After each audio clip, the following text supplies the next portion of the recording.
दिव्यांना प्रकाशाचे प्रतीक मानले जाते, कारण जिथे कुठे आपण दीप प्रज्वलित करतो तिथे तो त्याच्या प्रकाशाने तिथला अंधकार नाहीसा करून त्याचा सभोवताल हा उजळून टाकतो.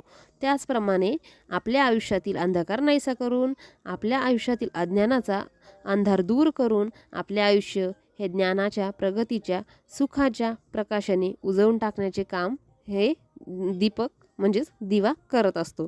तर अशा ह्या दिव्यांची पूजा आपण दरवर्षी दीप अमावस्येच्या दिवशी करत असतो.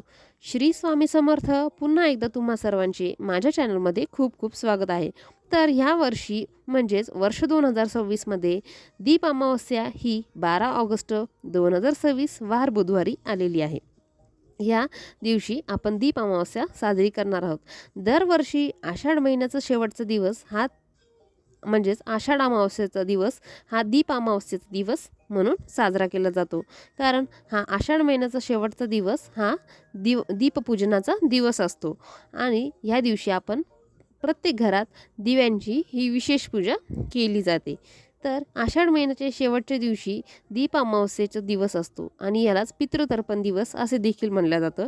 कारण ह्या दिवशी दीप अमावस्येच्या दिवशी दिव्यांची पूजा तर केलीच जाते, पण त्याचबरोबर पितरांसाठी देखील दिवा लावला जातो आणि पितरांना श्रद्धांजली वाहिली जाते, जेणेकरून आपल्या आयुष्यातील पितृदोष हा नाहीसा व्हावा किंवा कमी तरी व्हावा आणि त्याचबरोबर आपल्याला पितरांचे आशीर्वाद लाभावेत, म्हणून ह्या दिवशी पितृतर्पण दिन म्हणून देखील साजरा केला जातो. तर ह्या दीप अमावस्येच्या दिवशी दीपपूजन कसे करायचे, दीपपूजन कधी करायचे, दीपपूजन सकाळी करायचे की संध्याकाळी करायचे, दिव्यांना नैवेद्य कोणता दाखवायचा, दीप अमावस्येच्या दिवशी दीपपूजन करताना कोणता मंत्र म्हणायचा, मुलांवरून म्हणजे घरातील लेकरांवरून दिवा कधी ओवाळायचा, ह्याची सविस्तर माहिती मी या व्हिडिओमध्ये सांगितलेली आहे. त्यामुळे व्हिडिओ शेवटपर्यंत नक्की बघा. तर जसं की मी आधीच सांगितलं की 12 ऑगस्ट वार बुधवारी दीप अमावस्या ही आलेली आहे. तर आपल्याला दीप अमावस्येच्या दिवशी काय करायचं आहे की सकाळी लवकर उठून शुचिर्भूत होऊन घर अंगण वगैरे स्वच्छ करून शुचिर्भूत होऊन आपल्याला सूर्याला अर्घ्य द्यायचा आहे. त्याच्यानंतर आपल्याला देवांची म्हणजेच आपली देवपूजा करून घ्यायची आहे. तुळशीला आणि तुळशीची पूजा करून घ्यायची आहे. म्हणजे काय की तुळशीला हळद, कुंकू, अक्षता, जल अर्पण करून तुळशीची पूजा करून घ्यायची आहे.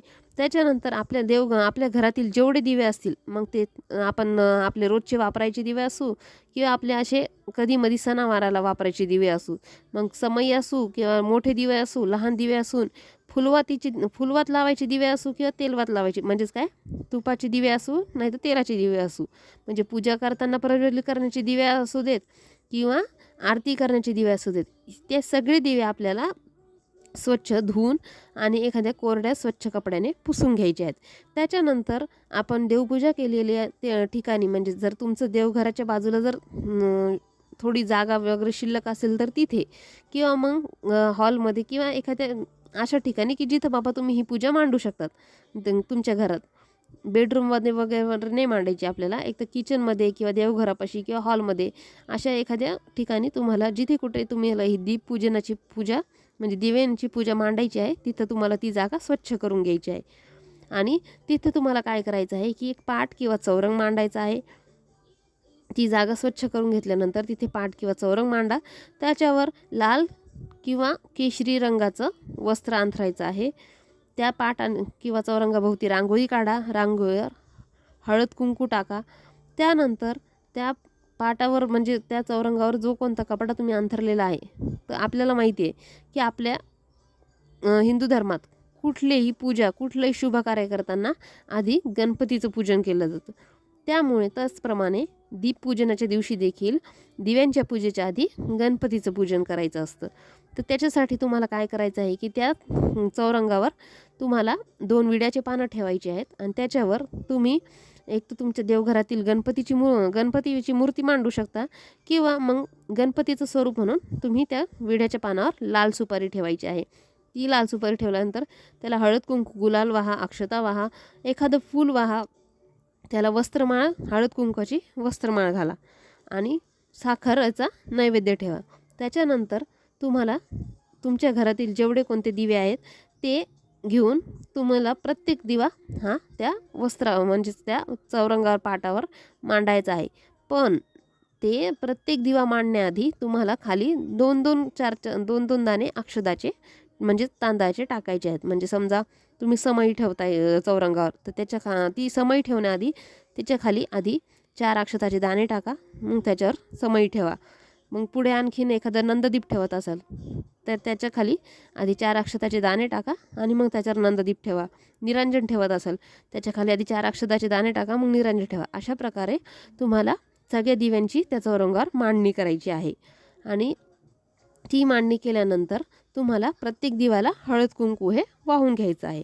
आणि हळद कुंकू वाहून झाल्यावर प्रत्येक दिव्यात म्हणजेच जेवढे तेलवातीचे म्हणजे तुम्हाला जेवढे तेलाचे वातीचे दिवे आहेत तेवढ्या तेलाच्या वातीच्या दिव्यांनी तेलवात टाकायची आहे आणि त्याच्यात थोडं थोडं तेल टाकायचं आहे. आणि जेवढे फुलवातीचे दिवे आहेत तेवढ्या फुलवातीच्या दिव्यांनी तुम्हाला फुलवात लावून घ्यायची आहे आणि त्याच्यात तुपाचा दिवा म्हणजे तूप टाकायचं, गाईचं शुद्ध गाईचं तूप टाकायचं आहे. ते झाल्यानंतर तुम्हाला हे सगळे दिवे प्रज्वलित करायचे आहेत. आणि दिवे प्रज्वलित केल्यानंतर परत एकदा तुम्हाला सगळ्या दिव्यांना हळद कुंकू अक्षता हे वाहून घ्यायची आहे. कारण आधी आपण दिव्यांची मांडणी केली तेव्हा आपण त्यांना हळद कुंकू वाहून घेतलं, म्हणजे ते स्थानापन्न झाल्यावर त्यांना हळद कुंकू वाहिलं. आणि ही जी परत आपण एकदा हळदी कुंकू वाहणार आहे ते म्हणजेच दिव्यांच्या साक्षीने आपण आता इथून पुढे आपण दिव्यांच्या साक्षीने त्यांची पूजा करत आहोत. कारण एकदा दीप प्रज्वलित केले की म्हणजे त्यांच्या साक्षीने आपण त्यांची पूजा करत आहोत. म्हणून एकदा सगळे दिवे प्रज्वलित करून घेतले, फुलवातीचे तेलवात सगळे दिवे प्रज्वलित केले, तुम्हाला त्यांना हळद कुंकू ते वाहायचं आहे.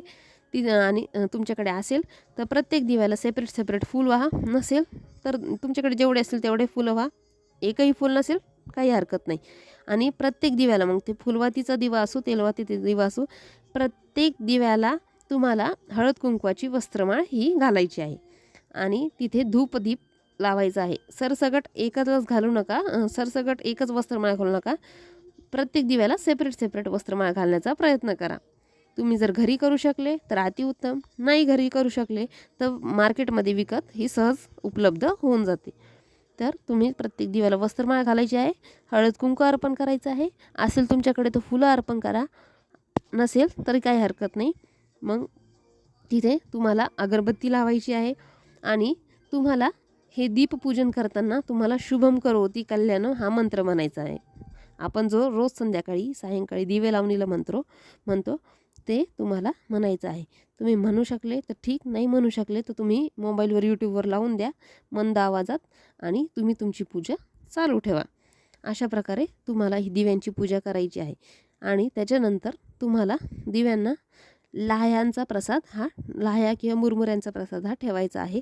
आता प्रत्येक ठिकाणी प्रसाद हा वेगवेगळा असतो. कोणी दूध साखर ठेवतो, कोणी साखर ठेवतो, कोणी लाह्या ठेवतो, कोणी मुरमुरे ठेवतो. म्हणजे तुमच्या भागात तुमच्या घरात जो प्रसाद दीप अमावस्येच्या दिवशी दिव्यांना अर्पण केला जातो तो प्रसाद तुम्हाला ठेवायचा आहे.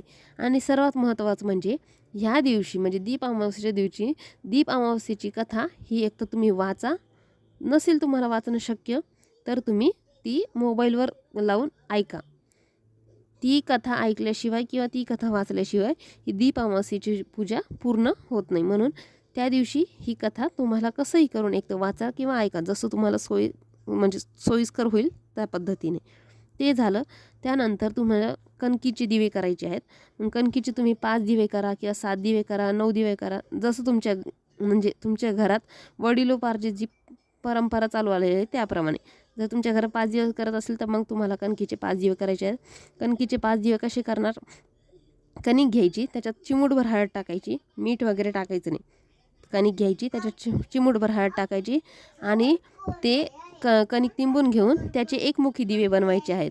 आणि त्या दिव्यांनी, कारण आता हे 5 दिवे समजा आपण केलेत एकमुखी, 5 एकमुखी दिवे केलेत, त्याच्यात तुम्हाला फुलवात ठेवायची आहे. आणि त्या प्रत्येक 5 दिव्यांनी थोडं तूप टाकायचं आहे. त्या 5 दिव्यांना देखील हळद कुंकू लावून घ्यायचं आहे. कणकीच्या 5 दिव्यांना हळद कुंकू लावून घ्यायचं. त्या 5 दिव्यांनी फुलवात टाकायची, शुद्ध गाईचं तूप टाकायचं आणि त्या दिव्यांनी तुम्हाला ह्या आपण जे चौरंगावर मांडलेले दिवे आहेत त्यांची पूजा करायची आहे. तुमच्याकडे 5 करत असतील 5 करा, 7 करत असतील 7 करा, 9 करत असतील 9 करा, जशी तुमची परंपरा आहे तशी. आणि ह्या दिव्यांनी तुम्हाला त्या दिव्यांना म्हणजे कणकीच्या दिव्यांनी तुम्हाला चौरंगावर मांडलेल्या दिव्यांची पूजा ही करायची आहे. कधी पण लक्षात ठेवा, म्हणजे आमच्याकडे तरी असं पाळलं जातं की देवांचं पूजन हे म्हणजे देवांना जेव्हा आपण ओवाळतो तेव्हा हे तुपाच्या दिव्याने ओवाळायचं असतं आणि आपण माणसांना जेव्हा ओवाळतो तेव्हा तेलाच्या दिव्याने ओवाळायचं असतं. तेलाच्या दिव्याने कधीही देवांना ओवाळायचं नाही आणि तुपाच्या दिव्याने कधीही माणसांना ओवाळायचं नाही. बाकी तुमच्याकडे जर जशी पद्धत असेल तसे, पण आमच्या इथे असं म्हटलं जातं की बाबा तुपाच्या दिव्याने माणसांना ओवाळू नये आणि तेलाच्या दिव्याने देवांना ओवाळू नये. म्हणून आता आपण हे म्हणजे दिवे म्हणजे देवाचं प्रतीक म्हणून मांडलेत आपण त्या चौरंगावर आणि म्हणून त्यांना ओवाळण्यासाठी आपल्याला ह्या दिव्यांनी तूप टाकायचं आहे आणि ह्या तुपाच्या दिव्यांनी त्यांची आरती करायची आहे.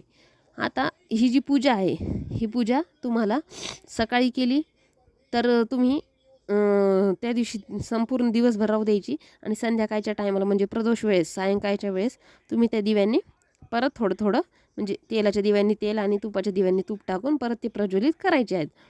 आणि जर संध्याकाळी केली तर म्हणजे एक तर तुम्ही सकाळी करा देवपूजा झाल्यावर ही पूजा किंवा मग संध्याकाळी प्रदोष काळात करा म्हणजेच दिवस मावळ्याच्या 45 मिनिटं आधीपासून ते दिवस मावल्यानंतर 45 मिनिट नंतरपर्यंत हा प्रदोष काळ असतो. तुम्ही एक तर या प्रदोष काळात दीप अमावस्येच्या दिवशी दीपपूजन करा किंवा सकाळी देवपूजा झाल्यावर दीपपूजन करा.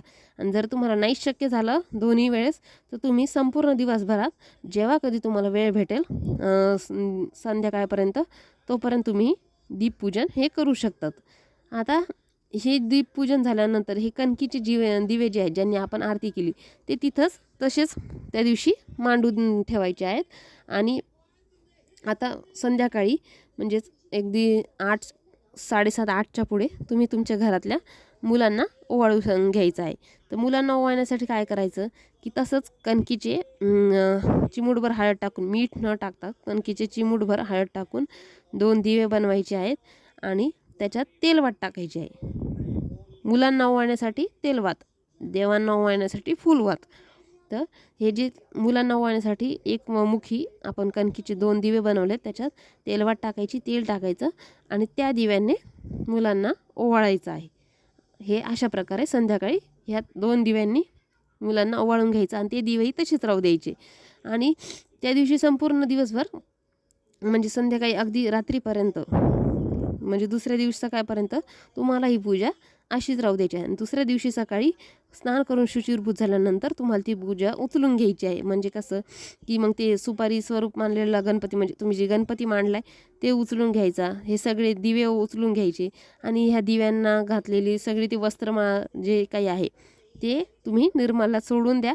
आणि जे तुम्ही कणकीचे दिवे बनवलेले आहेत ते कणकीचे दिवे जे आहेत तर ते तुम्ही गाईला चारू शकता किंवा मग निर्मलात वाहून टाकू शकता. पण मी तरी शक्यतो असं म्हणेन की गाईलाच चारा, कारण मग त्याच्यातलं ते जे वातीमुळं जेवढं पोर्शन जळालेलं आहे काळं काळं झालेलं तेवढं काढून घ्या, ते निर्मला टाका आणि उरलेले जे कणकीचे दिवे आहेत चांगले ते तुम्ही गाईला चारून टाका किंवा तुम्ही ते प्रसाद म्हणून देखील खाऊ शकतात. आणि जो काही लाह्याचा त्याचा प्रसाद ठेवलेला आहे ते देखील तुम्ही घरातले सर्वजण ग्रहण करू शकतात.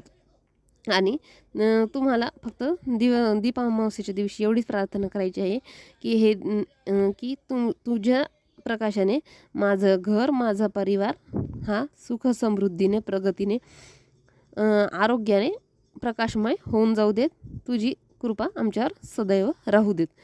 आणि बस इतके साध्या पद्धतीने हे दीप अमावस्येचं पूजन तुम्हाला करायचं आहे. तर मी माझ्या परीने ह्या व्हिडिओमध्ये तुमचे दीप अमावस्येबद्दल जेवढी माहिती असेल तेवढी माहिती कवर करण्याचा म्हणजे सांगण्याचा सविस्तरपणे प्रयत्न केलेला आहे. तरी देखील तुम्हाला अजून काही प्रश्न असतील तर ते तुम्ही मला कमेंट बॉक्समध्ये टाका, मी नक्कीच त्या प्रश्नांचं उत्तर देण्याचा प्रयत्न करेन. तर आजचा व्हिडिओ इथेच संपवते. व्हिडिओ कसा वाटला ते मला कमेंट करून नक्की सांगा. आवडला असेल तर लाईक शेअर आणि आपल्या चॅनलला सबस्क्राईब नक्की करा. श्री स्वामी समर्थ. जय जय स्वामी समर्थ.